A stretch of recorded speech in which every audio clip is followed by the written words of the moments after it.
Welcome, RADLock crew. Today we're going to play Slime Rancher.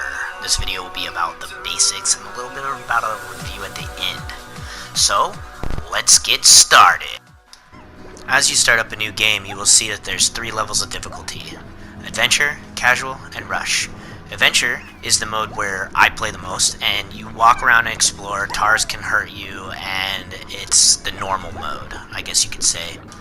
Casual is a game mode where tar slimes don't exist. That doesn't mean you can't still be harmed by natural slime abilities. Rush is a game mode. Basically, you go as fast as you can to collect as much cash as possible within like 60 minutes or something. Here we are, 1,000 light years away from Earth, in the land of far, far range. You are playing a character as Beatrix Libiu. Right here, when you first spawn in, is your house, and you can sleep in it to get through the night and wake up in the morning.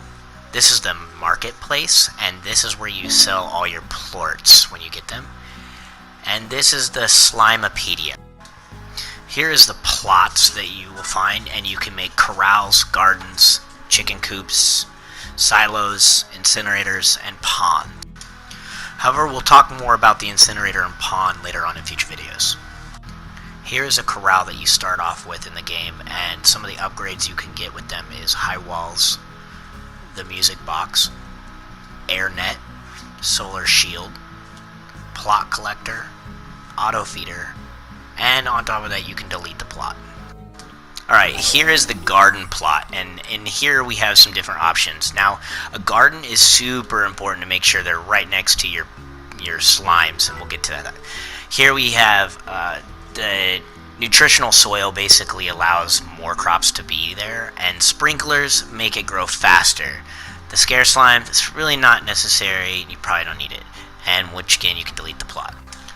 Here we are in the dry reef. This is one of the first biomes to explore. There's many things to explore in the dry reef, but first of all there are 4 types of slimes. The first slime you will come across is the pink slime, the phosphorus slime, and it can only be found at nighttime. The next slime we have is the rock slime. Now the last slime you'll come across in the dry reef is the tabby cat. Now that you have some slimes, let's make a Largo. That's when you combine 2 types of slimes together by feeding the other slime one of the plorts, or poops. Now when you feed a Largo, or any slime, they will pop out 2 plorts if they're a Largo, 1 of each kind of slime it was, and if it's just 1 slime, it will only poop out 1 of their plorts. Now personally, I like to combine my slimes, one with a vegetable eater with a meat eater, or a fruit eater with a meat eater. It's very helpful later on because you'll find that chicken coops are very hard to manage and they don't produce enough food for a group of slimes. Now, as you come across, every slime has a favorite food, and in this case, the rock slime favorite food is the heartbeats. That's why I plant the garden right next to the type of slime I am raising. Now, the importance of favorite food is the fact that they will drop 2 plorts every time. So you'll get 2 pink ones and 2 blue ones every time they eat their favorite food. Depending on your slime will depend on the different favorite food, of course.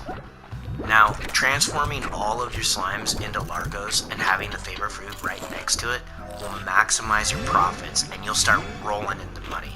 Now, get a port collector because I guarantee you this will save a lot of time and effort just to be able to gather your plorts, collect them, and take them to the marketplace so you can start your next project. Now, along your journey in the dry reef, you will come across locked doors for new areas to find new slimes, new fruit, vegetables.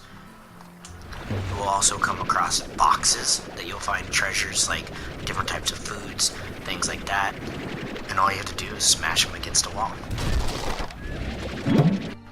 Another thing you'll come across is feral slimes. There's 2 ways of dealing with them. You can feed them and make them friendly, or just push them out of your way. This is where you'll find quest givers. If you do their quest, they'll give you goodies, money, things like that. Also, it is a great way at the beginning of the game to get started.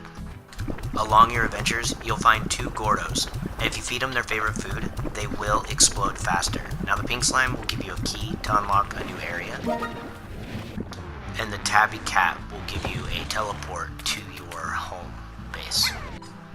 Here you can upgrade Beatrix, and I believe the two best things at the beginning is a bigger tank and a jetpack. Now when a Largo eats another plort that wasn't combined with it, it will become a tar, and tars, you have to deal with them. You can either spray them with water or throw them off the ledge. Now, one of the last tips I can give you is read your star mail, the one that is from 7Z Corporation. They will unlock an ability to upgrade a lot more features in your game. Now, my personal review on this game is that it is really fun, and it's cute as heck. And honestly, any age can play this. My 4-year-old daughter actually plays this game with me. And honestly, it's just fun to play at nighttime when you just got nothing better to do. But I really wish there was more content, more things to explore. But for what it's worth, at a $20 game, it is a great buy. Now this is the part of the video where I say, thank you. No, seriously, thank you. For being my first YouTube video, I appreciate the patience, and if you liked any of this, please like and subscribe for future content. Hopefully as time goes on, I'll have better equipment, and I'll be better at making these videos. But no, really, thank you so much. RADLock crew, I'm out.